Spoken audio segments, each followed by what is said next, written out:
Dire Dire Docks is certainly one of the most memorable pieces of video game music ever produced. The song immediately captures an aquatic ambience and has set the bar for what water music should sound like.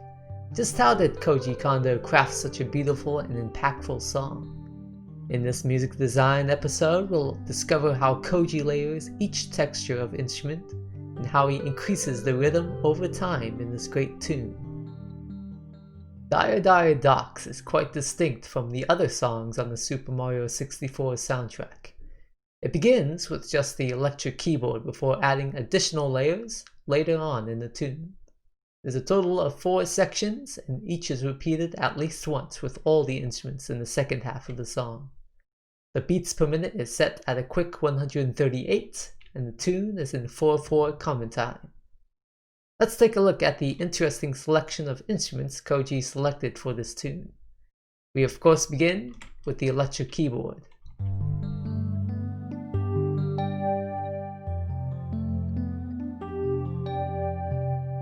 The keyboard is a combination of different sounds, but I mostly focused on finding a combination of a bell and a celeste, and kind of putting those two together. The right amount of reverb was also necessary because the notes kind of needed to slur into each other just a little bit. Let's also look at the EQ I added on them. Let me pull that up. So here's the EQ for the keyboard. Now you can see I cut off the low end just above 100 Hz and then also made a dip at around 250. This was because later on in the song, when the bass enters, the bass takes up a lot of the 250 frequency range, so I needed to cut this out early on in the song.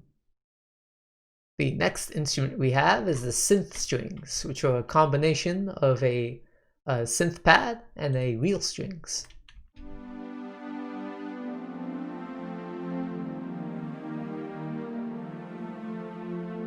It gives the song both an electronic and organic vibe at the same time. The next one we have is the bass, which you probably have never really listened closely on, but it's there in the original tune.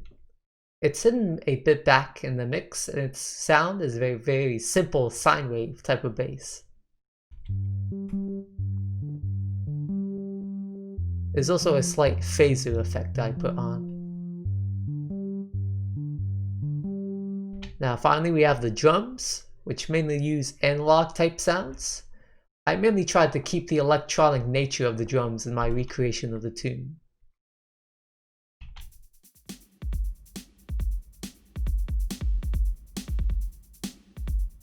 Alright, let's head into the first section. Dire Dire Docks immediately starts with the tonic G, which is the home note in the key of G major.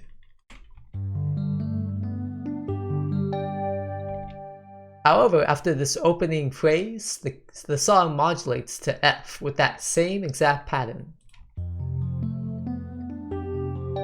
Goes back to G, then F again,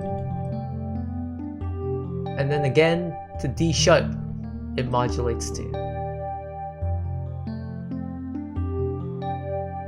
Now this is one of Kondo's most useful tricks as a composer, is modulation. Modulation keeps the listener familiar with the melody of notes, but also keeps them on edge because of the sudden shift in key. In section 2, the same chord progression we've seen in section 1 plays, but this time we have a new right-hand melody.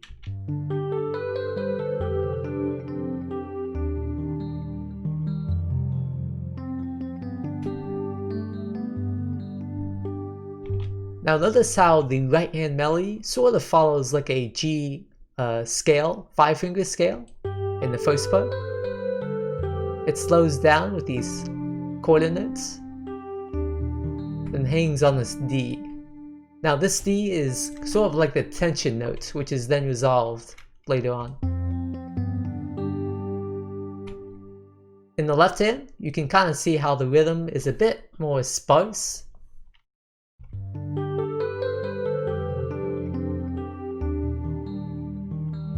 Its rhythm is also slightly varied throughout the following sections, so as to kind of eliminate the repetition that you might have.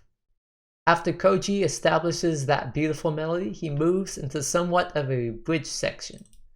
The chord progression changes, this time starting on C, and it descends down diatonically, note by note, until you hit the tonic G note. Then it repeats for the following section. The second time around in this phrase, however, Koji pulls a brilliant move, I think. Instead of moving down diatonically from B to A, he instead moves down a half step.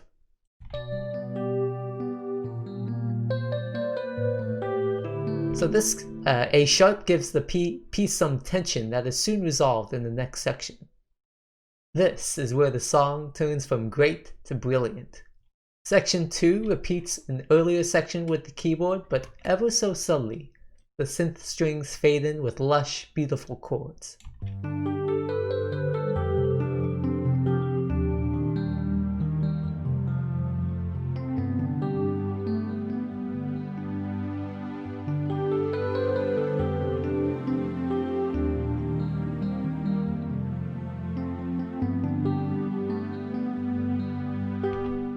So the strings move along with the chord progression we established earlier and provide extra dynamics.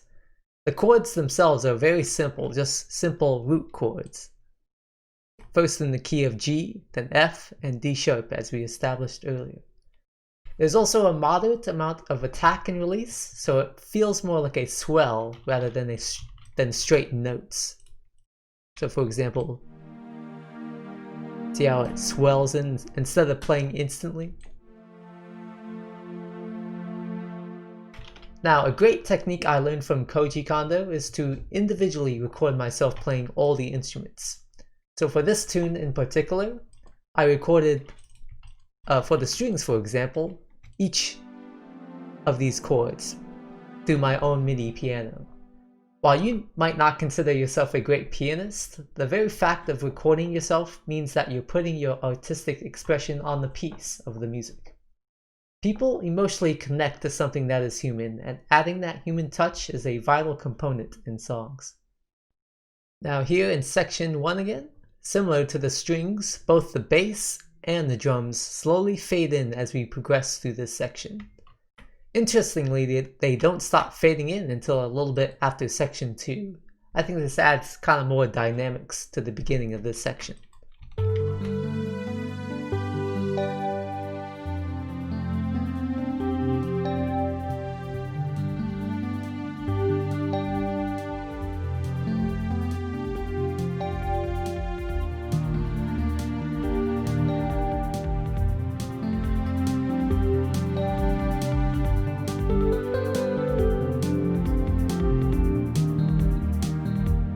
So, taking a quick look at the bass, its pattern is very simple. It outlines the chords using the tonic, the G, the octave, another G, and then the dominant, which is the D. It doesn't deviate too much from that pattern, even if it modulates to the other chords. The bass, I feel, gives the song extra driving rhythm to the song.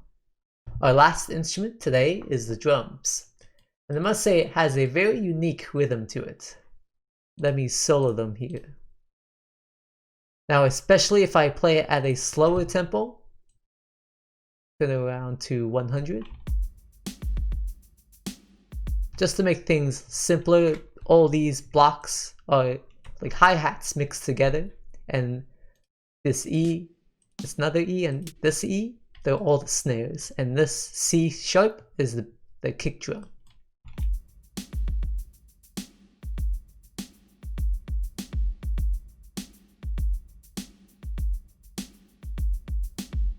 Now I must say the kick pattern is very unique, especially if you turn it up to its original BPM.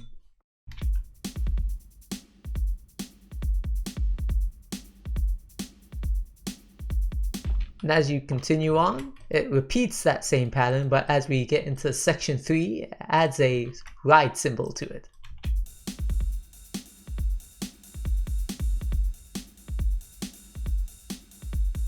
The cymbal ride acts as sort of like a ska type of rhythm. Alright, that'll do it. This song was a blast to recreate and share its secrets with you all. Koji Kondo did an excellent job on the Super Mario 64 soundtrack, as he always does. And I hope we have uncovered a little bit about how he composes music. As I leave you with the final playthrough of the whole tune, please leave a comment below on how Koji Kondo's music has impacted you in your composing, or in your listening experience. Please help spread the word about this channel and share it with your friends and family. I wish you farewell.